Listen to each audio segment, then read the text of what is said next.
Bonjour à tous, bienvenue sur la chaîne de l'Hexamone Crypto. Nous sommes le mardi 13 décembre 2022, il est 8h10 à l'heure à laquelle je fais cette vidéo. On va faire un point sur la situation du dollar index, on va regarder le Bitcoin, on va regarder 2-3 petites news. Donc si ce programme vous intéresse, restez assis confortablement, on est parti. Allez, on commence cette vidéo avec une analyse du dollar index. Bien évidemment, tout ce que je vais vous dire dans cette vidéo ne sont pas des conseils en investissement. Le dollar index qui aurait pu faire une configuration bullish, regardez ça. Il avait préparé un très joli double bottom. Bon, je parle au passé, mais en réalité, le double bottom est encore là. Attention, hein, on est encore sous la menace. Néanmoins, on aurait pu percer déjà hier, ici. Percer ce canal descendant par le haut et valider ce double bottom pour pump. On aurait pu le faire hier. Hier, il y a eu un rejet, vous le voyez, rejet, parfait, sur le haut du canal descendant.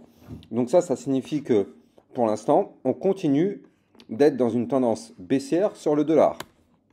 Par contre, attention, on voit que si on valide effectivement cette cassure, on pourra reprendre une tendance haussière sur le dollar et donc le Bitcoin pourrait cracher. Attention à ça. Néanmoins, pour l'instant, il y a rejet et tant qu'on est dans le rejet, tant mieux. Je rappelle que quand on est dans un canal descendant, le but est de continuer de chuter. Même si on est en haut du canal, on se fait rejeter, on va chercher le bas et ainsi de suite. Donc pour l'instant, on est en configuration baissière tant que le dollar index ne casse pas le haut du canal. Le haut du canal sera ici au 105,059 $. En vue jour, bien évidemment. Allez, on va regarder directement le Bitcoin. Qu'est-ce qui nous fait le Bitcoin? Alors, là, on est en vue jour sur notre Bitcoin. Et qu'est-ce qu'on voit? On voit que hier, on a fait quand même quelque chose qui est incroyable. On va pas se mentir, incroyable. Franchement, moi, j'y croyais pas. Regardez ça.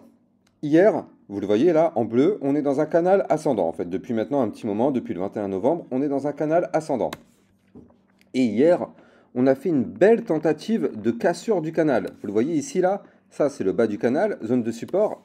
Hier, on a fait une mèche qui est venue chercher jusque là. La mèche, elle est venue chercher quand même les 16 867 $. En fait, c'est le milieu des bandes de Bollinger. Vous le voyez ici, ce trait qui est là, c'est le milieu des bandes de Bollinger, zone de support.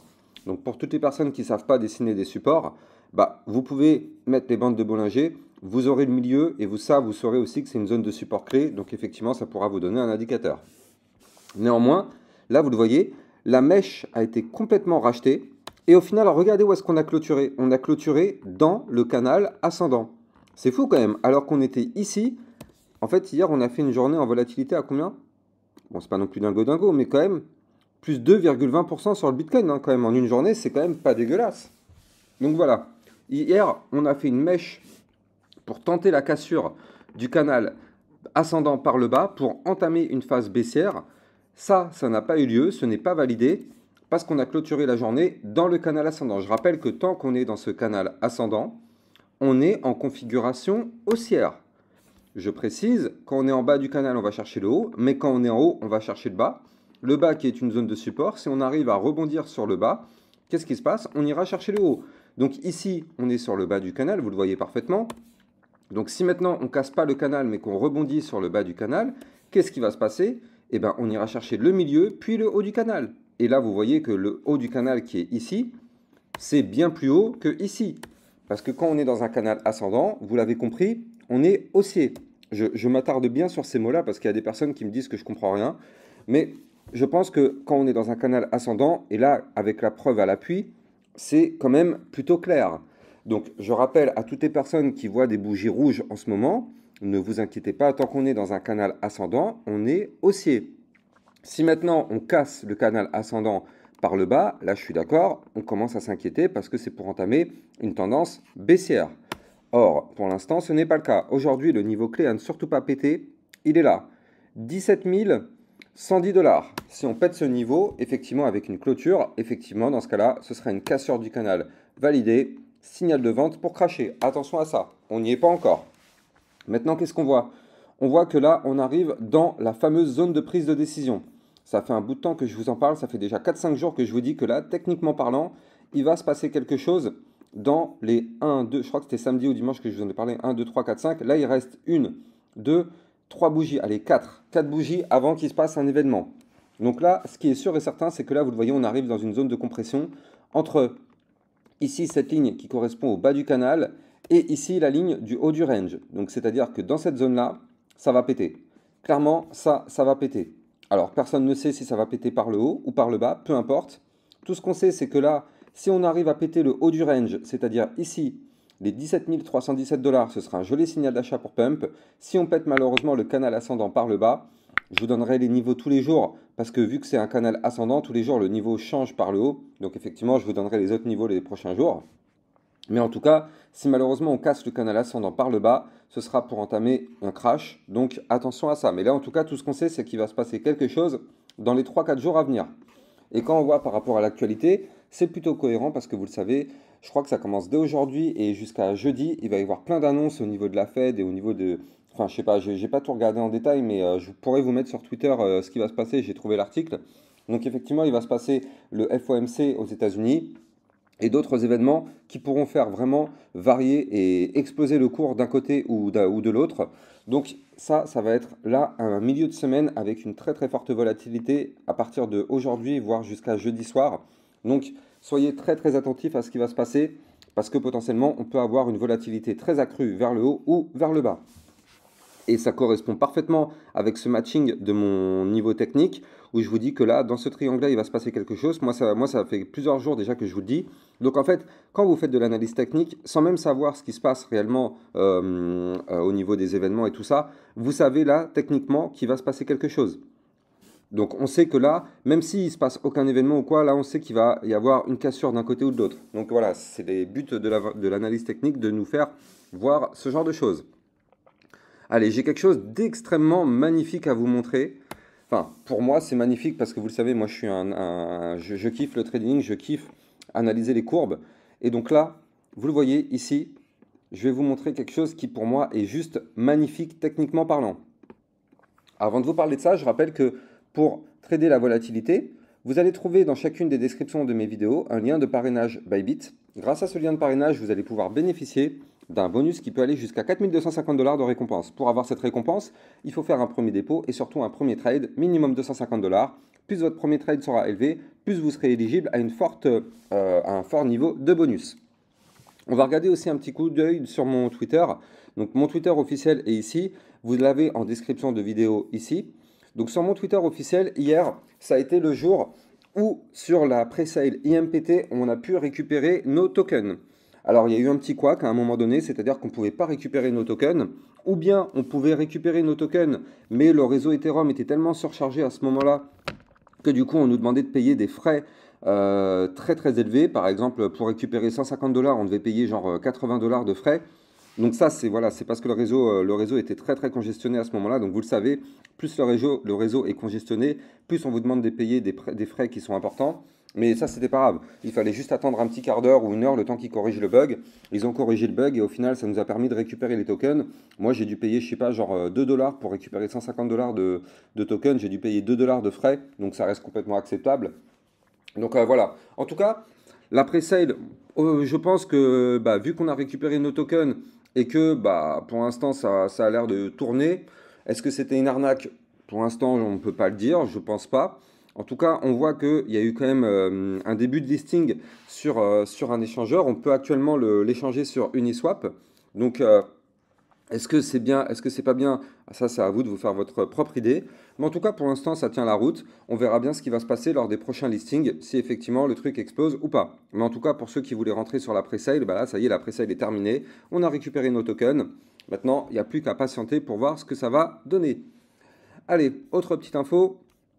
Hier, on était lundi. Comme tous les lundis, qu'est-ce qu'on fait? DCA. Vous le savez, on est en période d'accumulation sur le marché crypto-monnaie. Il ne se passe plus grand-chose. On a tellement craché. On est peut-être sur un endroit où il y a du bottom, un bottom sur le Bitcoin. Je dis bien peut-être parce que, encore une fois, personne n'a de boule de cristal et ce que je vous dis ne sont pas des conseils en investissement. Mais en tout cas, je me dis qu'avec un crash sur le Bitcoin de 75%, il y a peut-être encore des chances que ça crache un peu. Mais je préfère investir maintenant en DCA plutôt que d'attendre peut-être que ça remonte. Pour moi, l'examen crypto, je pense qu'aujourd'hui, quand je dis aujourd'hui, c'est en ce moment, les prix sont bas et sont intéressants pour amorcer un DCA. Après, chacun fait comme il veut. Mais en tout cas, sachez que moi, mon DCA, je le fais sur ces crypto-monnaies-là. Alors, je vais faire un deuxième DCA sur d'autres crypto-monnaies. Je vais vous l'envoyer, le lien sur les autres sur lesquels je ferai un DCA. Mais en tout cas, moi, actuellement, je le fais déjà sur ces crypto-monnaies-là. Donc si vous aussi, vous voulez investir une petite somme d'argent, moi je mets quoi? Je mets 20 euros toutes les semaines, hein, tous les lundis, 20 euros, environ 15-20 euros tous les lundis. Pas besoin de mettre plus, hein. Enfin, vous pouvez mettre plus si vous voulez. Moi, des fois, si je peux mettre 30 ou 40, je le fais, mais en général, moi, c'est 20 dollars tous les lundis, bref. Donc si vous aussi, vous voulez, entre guillemets, copier ce DCA chez vous, eh ben, vous avez juste à cliquer sur ce lien qui est ici, c'est sur mon Twitter officiel. Vous l'avez aussi dans la description de mes vidéos, hein, DCA Challenge, vous l'avez ici. Et comme ça, chez vous, ça va vous permettre justement de copier ce DCA, d'avoir exactement les mêmes répartitions. Regardez ça, répartition 25% Bitcoin, 20% Ethereum, Atom 15%, blablabla. Donc en faisant ça, chez vous, quand vous faites acheter, eh ben, si vous mettez par exemple 1000 dollars, eh ben, chez vous, vous allez avoir directement la répartition sur ces actifs-là en fonction des pourcentages que moi j'ai prévus. Donc très intéressant. Donc si vous aussi vous voulez participer à ce DCA Challenge, il faut savoir que c'est un investissement sur la très longue durée. Moi, ce que j'anticipe, c'est le prochain cycle haussier. Je ne sais pas quand est-ce qu'il aura lieu. Je ne sais pas s'il y en aura un. J'anticipe. La crypto-monnaie, il y a quand même des fondamentaux sur certaines crypto-monnaies-là. Donc du coup, moi, ça, ces fondamentaux-là, même si tout a craché, j'y crois, ces fondamentaux. Donc du coup, je me dis que dans 1 an, 2 ans, 3 ans, 4 ans, s'il y a un cycle haussier, ce que j'aurais investi aujourd'hui, ça pourra rapporter très très gros. Donc c'est pour ça que moi, je lance un DCA. Chacun fait comme il veut, mais en tout cas, si vous êtes intéressé, sachez que vous avez ce lien pour faire ça avec moi si vous le souhaitez. Allez, retournons dans l'analyse technique. Mais avant, je rappelle, si vous voulez mon Twitter officiel, vous l'avez ici dans les descriptions de mes vidéos. D'ailleurs, je rappelle aussi, hein, c'est sur mon Twitter officiel que je vous diffuse des alertes sur le Bitcoin et d'autres informations. Allez, pourquoi tout à l'heure j'étais en extase sur le Bitcoin? Regardez ça. Le Bitcoin, en vue 4 heures, on est sur un canal descendant. Donc un canal descendant, qu'est-ce que c'est? C'est un canal dans lequel on crache, vous l'avez compris. Maintenant, vous le voyez, ça c'était quand? C'était lundi à 1h du matin, on avait malheureusement cassé ce canal descendant par le bas. Vous le voyez ici avec cette belle bougie, bougie de cassure, on a cassé par le bas. Qu'est-ce qui s'est passé? On a fait la cassure, on a fait le pullback. Et ça, je vous l'avais dit déjà, dès hier, j'étais comme un fou devant mon écran quand j'ai vu le pullback. Regardez la précision du pullback. Mais regardez ça, comment c'est un truc de fou. Hein. Franchement, moi là, je suis en extase parfaite. Regardez, là, on est venu faire le pullback, c'est-à-dire qu'on est revenu tester le bas du canal qu'on avait cassé. Donc, pullback validé. Puis derrière, réintégration du canal par le bas. Vous le savez, si vous êtes habitué à ma chaîne YouTube, qu'est-ce qui se passe quand on réintègre un canal par le bas? Je vous laisse 2-3 secondes pour répondre. D'ailleurs, mieux que ça, mettez-moi en commentaire ce que pour vous, c'est quoi quand on réintègre un canal par le bas, qu'est-ce qui va se passer? Je vous laisse quelques secondes pour faire ça. D'ailleurs, n'hésitez pas à liker, commenter et abonnez-vous à ma chaîne YouTube. C'est tout le contenu que je vous fais, ça vous intéresse. Sachez que moi, je suis là pour essayer de vous apprendre. Je suis là pour aussi essayer de vous expliquer avec des niveaux et des éléments très simples, mais qui sont extrêmement pertinents et extrêmement qualitatifs. Donc, le but, c'est d'essayer de faire comprendre à tout le monde et de donner à tout le monde les niveaux les plus performants et les plus précis, tout en restant le plus simple pour que tout le monde, même les débutants, puissent comprendre. Alors, c'est parti. Cassure, pullback, on réintègre le canal par le bas. Qu'est-ce qui se passe? Signal d'achat, ça pump. Le but, quand on réintègre un canal par le bas, c'est d'aller chercher le haut du canal. Cas d'école validé, on a réintégré le canal par le bas, on a pump, on a été chercher le haut du canal. Donc ça, trading validé. Puis derrière, qu'est-ce qui s'est passé? On a même cassé ce canal par le haut. Et regardez ce qu'on est en train de faire. Cassure du canal par le haut. Pullback, encore une fois, magnifique le pullback, magnifique. On revient tester la ligne, cette fois-ci qu'on a cassée, c'est-à-dire la ligne du haut du canal ascendant qu'on a break. On revient la tester. Donc là, la bougie 4 heures est importante. Si on clôture en dessous des 17 113 $, effectivement, ce ne sera pas bon parce que ce sera une réintégration du canal par le haut. Maintenant, si on arrive à clôturer au-dessus, ce sera une cassure pullback pour rebondir. On casse le dernier plus haut, on explose. Maintenant, si je prolonge cette pattern-là ici, on était dans un ancien range. Quand on était là, vous le voyez ici, là, ce pattern que je suis en train de bouger là. Enfin, c'est pas un pattern, mais c'est ce tracé, pardon. Donc là, en fait, ça, c'était un range. Donc là, ça veut dire quoi? Ça veut dire qu'en fait, on a réintégré un range qu'on avait amorcé ici. Tac. Là, on l'a réintégré. Pour l'instant, on n'a pas réussi à aller chercher le haut du range, mais il faut savoir que la zone de résistance, elle va être ici. 17 250 $.